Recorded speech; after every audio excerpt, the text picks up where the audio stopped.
Welcome back, guys, to the SAP Informines channel once again. Today is a second video on Core Java and आज हम Core Java में data types and variable सीखेंगे. Core Java में Java में हमारे पास कुछ data types होते हैं. हमारे पास दो टाइप के डेटा टाइप्स हैं, एक प्रिमिटिव डेटा टाइप एंड एक reference data type. Now let's have a look कि ये प्रिमिटिव डेटा टाइप्स और रेफरेंस डेटा टाइप्स एक्चुअली में होते क्या हैं. सबसे पहले हम प्रिमिटिव डेटा टाइप्स के बारे में बात करेंगे. प्रिमिटिव डेटा टाइप्स वो सिंपलेस्ट फॉर्म्स होते हैं डेटा की जो एक प्रोग्रामिंग लैंग्वेज हमें डायरेक्टली प्रोवाइड करती है और वो वैल्यूज मेमोरी में होल्ड करी जाती हैं. और लैंग्वेज पे डिपेंड करते हुए ये जो प्रिमिटिव डेटा टाइप्स हैं एक फिक्स्ड अमाउंट ऑफ मेमोरी ही यूज करते हैं हमारी स्टोरेज में. पहला है हमारे पास प्रिमिटिव डेटा टाइप में integer. Whole numbers, positive, negative या फिर विदाउट डेसिमल्स को हम इंटीजर बोलते हैं. रिमेंबर, जो हमारे डेसिमल नंबर्स होंगे उनको हम फ्लोट बोलते हैं, वो अलग होते हैं. इंटीजर में हमारे पास लॉन्ग, शॉर्ट, बाइट, डबल और भी कई सारे टाइप के आते हैं जिनकी रेंज और वैल्यू मेमोरी साइज के अकॉर्डिंग डिफर करती है. जो लॉन्ग है हमारे पास वो बहुत बड़े होते हैं. फॉर एग्जाम्पल, अगर हमें कोई 10 डिजिट नंबर स्टोर करना है, उससे भी ज्यादा का नंबर स्टोर करना है तो हम लॉन्ग यूज करते हैं. नेक्स्ट है हमारे पास कैरेक्टर. एक सिंगल अल्फाबेट को जब हम यूज करते हैं, जब हमें स्टोर करना हो तो हम कैरेक्टर डेटा टाइप को यूज करते हैं. इसका साइज 2 बाइट्स का है और इसको हम कोटेशन मार्क्स के अंदर डिक्लेयर करते हैं. Boolean. Next is a Boolean. ये ट्रू या फिर फॉल्स वैल्यू को होल्ड करता है. फॉर एग्जाम्पल, आगे जाके जब हम कंडीशनल एंड कंट्रोल स्ट्रक्चर्स देखेंगे, कंडीशनल लॉजिक्स वगैरह देखेंगे, तब उसमें हमारे पास वो सारी वैल्यूज, वो पर्टिकुलर कंडीशन ट्रू है या फॉल्स, उसके लिए हम बुलियन का ही लॉजिक यूज करेंगे. Next is a string. String को हम कई बार प्रिमिटिव भी यूज करते हैं और कई बार रेफरेंस भी. ये ऐसा क्यों है ये हम आगे भी देखेंगे. अभी स्ट्रिंग जो है एक रेफरेंस भी यूज होता है और प्रिमिटिव भी यूज होता है. ये जो है कई सारे कैरेक्टर्स को, यानी कि एक सीक्वेंस ऑफ कैरेक्टर्स को, जब हम मल्टीपल कैरेक्टर्स को स्टोर करते हैं तब हम स्ट्रिंग को यूज करते हैं. ये जो है ये इम्यूटेबल है. दैट मीन्स एक बार आपने इनको डिक्लेयर कर दिया तो आप दोबारा चेंज नहीं कर सकते. Now next is our reference data types. Reference data types जो है ये मेमोरी एड्रेस को स्टोर करते हैं rather than storing the actual data.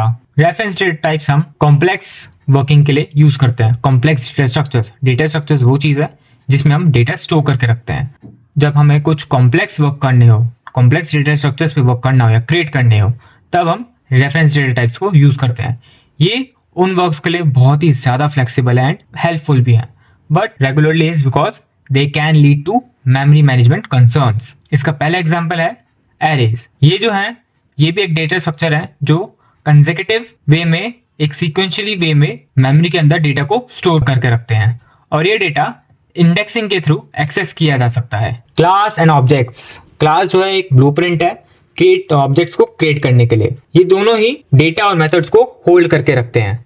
Object जो है एक क्लास का इंस्टेंस है, यानी कि पहले हम एक टेम्पलेट बनाते हैं एंड उस पर्टिकुलर टेम्पलेट को कैसे यूज करना है एंड उस पर वर्क कैसे करना है उसके लिए हम ऑब्जेक्ट बनाते हैं. For example, class car. ये हमने एक कार की क्लास बनाई, कार नाम की एक क्लास बनाई. अब इसमें जो है हमने दो चीजें डिफाइन करी, एक स्ट्रिंग मॉडल एंड एक इंट ईयर. बाद में हमने नेक्स्ट लाइन में जैसे आप देख सकते हैं हमने कार नाम का एक ऑब्जेक्ट बनाया है. माई कार जो है वो कार का ऑब्जेक्ट है एंड जो न्यू कीवर्ड है वो उसके लिए मेमोरी क्रिएट कर रहा है एंड जो कार ब्रैकेट है वो एक कंस्ट्रक्टर है. इन सारी चीजों के बारे में हम आगे आने वाली वीडियोस में और अच्छे से देखेंगे. अभी के लिए सिर्फ कैसे वर्क करते हैं वो वर्क जानते हैं.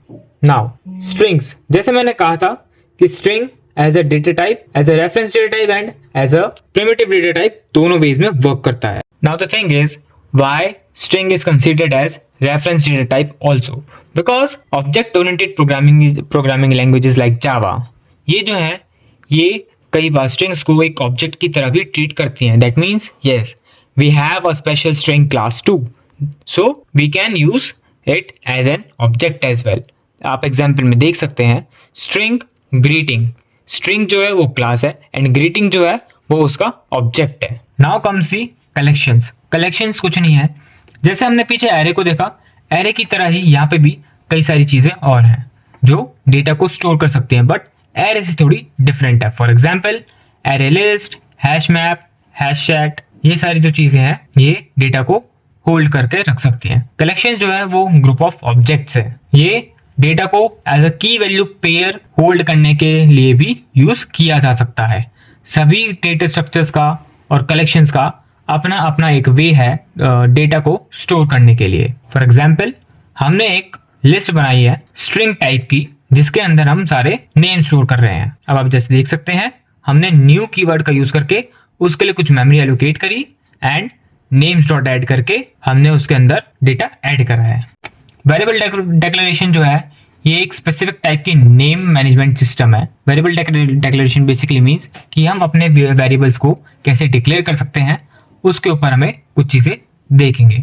जब भी आप वेरिएबल डिक्लेरेशन कर रहे हो तो सबसे पहले एक वो वेरिएबल किस टाइप का है वो आता है। दैट मीन्स पहले डेटा टाइप, उसके बाद उस वेरिएबल का नाम एंड उसके बाद आप उस चाहें तो उसकी कुछ वैल्यू फिक्स कर सकते हैं। स्कोप ऑफ वेरिएबल, स्कोप यानी कि वो पर्टिकुलर वेरिएबल कब और कहाँ यूज किया जा सकता है। स्कोप बेसिकली मींस स्कोप का मेन पॉइंट तब आता है जब हमें कोड में किसी चीज को एक्सेस करना हो या फिर रेफर करना हो वेरिएबल को। लोकल वेरिएबल्स जो हैं वो सिर्फ और सिर्फ किसी पर्टिकुलर मेथड में ही डिक्लेयर करे जाते हैं, जबकि ग्लोबल जो है वो क्लास लेवल वेरिएबल्स हैं, यानी कि जब किसी क्लास को आप डिफाइन करेंगे तब आप उन वेरिएबल्स को डिफाइन कर देंगे एंड वो variables through out the class accessible होंगे।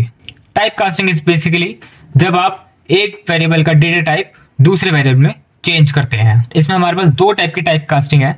इम्प्लिसिट कास्टिंग, जिसमें कंपाइलर जो है विदाउट एन इंस्ट्रक्शंस खुद ही चेंज करता है, एंड दूसरी जो है एक्सप्लिसिट, जब प्रोग्रामर खुद चेंज करता है। उसको हम कैसे चेंज करते हैं, हम साथ में एक दूसरा डेटा टाइप भी डिफाइन कर देते हैं। फॉर एग्जाम्पल, डबल प्राइस हमने पहले डिक्लेयर करा कि एक प्राइस नाम का वेरिएबल है, उसका डेटा टाइप डबल होगा, बट बाद में हमने आगे जाकर नेक्स्ट लाइन में ही हमने उसको इंट टाइप में कन्वर्ट कर दिया, विच मीन्स वो अपनी डेसिमल वैल्यूज लूज कर देगा। And since Java is object oriented programming language, so हम ऑब्जेक्ट्स को यूज करके भी टाइप कास्टिंग कर सकते हैं। जैसे आप यहाँ पे देख सकते हैं, हमने एक एनिमल क्लास का ऑब्जेक्ट बनाया एंड डॉग जो है वो सब क्लास है उस एनिमल की। बाद में जाके हमने उसको डॉग में डाउन कास्टिंग कर दी है।